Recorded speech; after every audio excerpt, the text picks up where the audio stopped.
We have another long piece of paper for reconciliation work. It is the survey network and measurement, rock flow and reconciliation. Now, the logic is this. If you have production from a plant, at the end of the month, you want to reconcile what you produced with what was in the ground or what you thought you'd produce.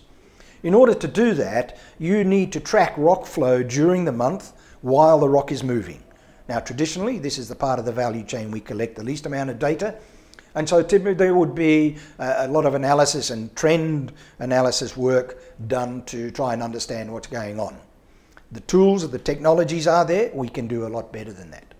But in order to take measurements, I need to know where I am in space, and that's up to the surveyor. For the surveyor to do his job, he needs to have a survey network to use as a reference.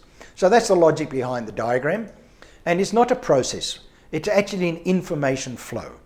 But it does cover everything from what you know about the ore body to what you have coming out of your process plant. So it's not a single business process, but it is an integrated information flow. And if you collect the data, then you can reconcile, no matter whose job it is. Typically, in the South African environment, the survey discipline is the custodian of all of this data. Elsewhere, it may be a geologist or an administrative function, but somebody has to be doing this somewhere. And again, we have a fairly long piece of paper, color-coded by discipline, and we've mapped in a choice of survey technology, because depending on that choice, lots of other things will follow. There are pencil and paper methods. We can still use a tape, but we have lots of automatic laser type equipment which will pick up points as often as you like, delivering terabytes of data, which we then have to manage, but we have the tools for that. And once you've chosen, then all sorts of other applications will fall in line as being appropriate to help you process the data you've collected.